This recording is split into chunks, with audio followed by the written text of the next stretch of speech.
Welcome to the Asheville Animal Acupuncture and Pain Relief Clinic. I am Dr. Beth Jones. I am a veterinarian here in Asheville and have been a veterinarian for about 20 years, and recently I moved to Asheville and opened up the acupuncture clinic. And this is Katie. She is one of my patients for today, and in this video we're going to show you how acupuncture works on dogs, and we also do cats. But today our examples will be a couple of dogs, and you'll see how much they enjoy it and what good it can do for them with painful conditions or allergies or anxiety or a number of other problems that our pets can have. Because of my experience as a full-service veterinarian, when I do an exam on a new patient, I kind of use both my old Western training and my more recent Eastern training to figure out what's going on with an animal. So we know we have a complaint that her right rear leg, she limps on a lot and has trouble when she first gets up. So I always do a full exam on them to make sure there aren't other underlying problems. And hopefully, the owner of the animal may have some previous history or x-rays or previous blood work. If they do, that's great, and I ask them to bring it.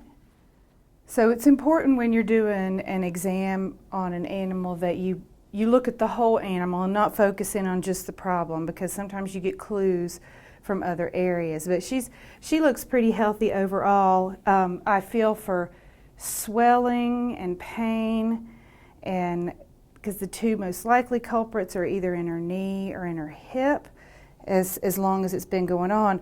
I don't feel an appreciable difference between her knees as far as anything swollen or anything, but when I pull her up and compare her leg length, she resists me in this right leg, and it makes me suspicious that it is in her hip. Sometimes an x-ray can be really helpful to see if there's an injury, like a fracture in the hip, like a hairline fracture or something, or if she's just got a maladjustment in there. But it couldn't be totally out of joint, or she wouldn't walk on it as well as she does. So based on my exam, I think she's pretty much a healthy girl.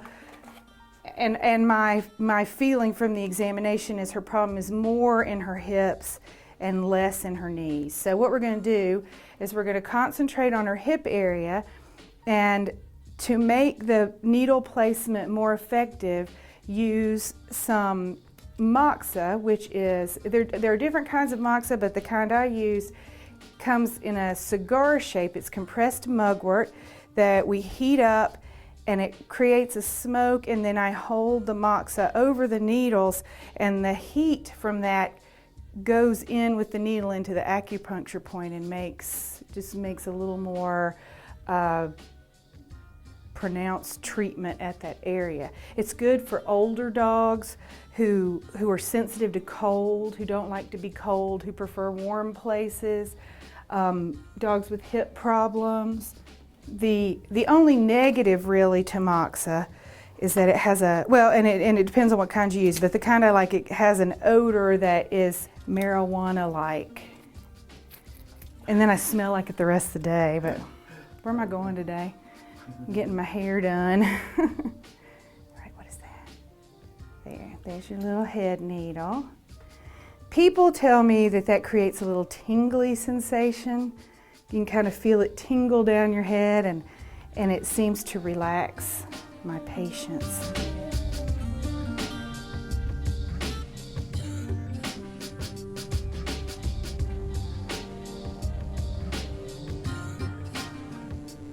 When you're doing acupuncture, when you think about your own body, up here you don't have as much sensation. If I poke you in the back, you don't feel that as much as if I poke you at your fingernail, So, but I'm going to try, because she's a good girl, to do a couple further down, because doing distal points that are connected to your point that you're aiming at sometimes increases the effectiveness of the treatment. So I'm going to see if she'll let me. I know, hello, hello.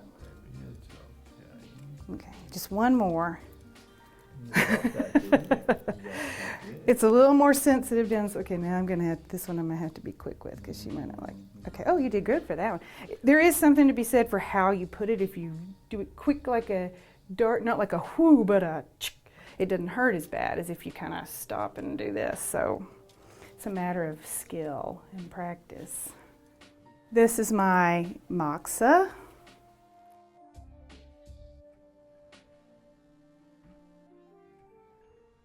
And then you can hold over where your needle's placed, and I always put my hand under it because it can get really hot. So I don't want to cause any discomfort at all. So if my fingers are hot, I know it's hot, and I'm careful. Does that feel good? That feels kind of good, I must say. And Katie the Wonder Dog. And so I can kind of move in these hip points. I think she does like it, but that warmth. Some dogs like the warmth, some dogs don't. So you have to, part of Chinese diagnosis is figuring out if an animal is, a heat lover or a cold lover. And so a dog that likes cold, that will go pick out the cold tile to lay on or something, usually I won't use moxa on them. Yes, this is different. On a first visit, the first time you put needles in an animal, each animal's different, but some of them are very nervous because they don't know what's going on. You can feel the needles going in, even if it doesn't hurt. It's still a sensation that they're, what is this? Why are we doing this? And sometimes there may be a little bit of discomfort depending on where you're putting your needles. So it is very, very common for on the first visit for them to be a little antsy. What you want to do? Yeah. She jumped. What was that? I didn't touch you with it. I'm very careful about that.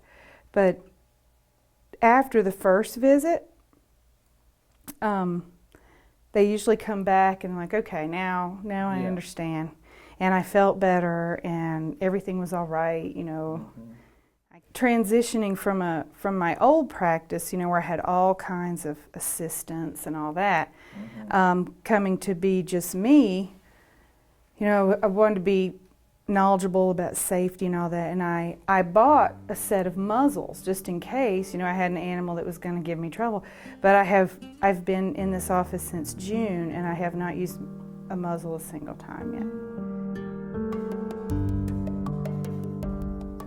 Yeah, I'm using frankincense essential oil, which is, it's also a calming oil, and it has lots of medical properties. I use it a lot of times on my really older patients because they seem to like it, and it has a really unique scent that we can kind of cover up our moxa smell with.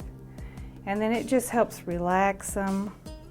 Because this is her first visit, generally on a first visit, I use fewer needles.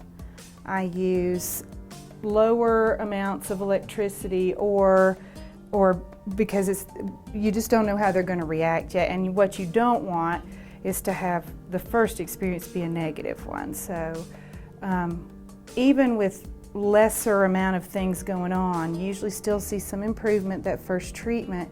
And then the next time they come in, they're much more calm, and because they know it's just going to be a good experience. So, and already she's settled way down, haven't she? Does that feel good in your hip? Mm-hmm. She's used to getting massages. No, she likes that. I find that a lot of dogs really like to be rubbed right here. It seems very calming to them. I had a little dog that every time I did that, she would just yawn. And okay, now that she's a little happier. You want to lay down? You want to? Okay, well, she's being pretty good. We'll leave her be.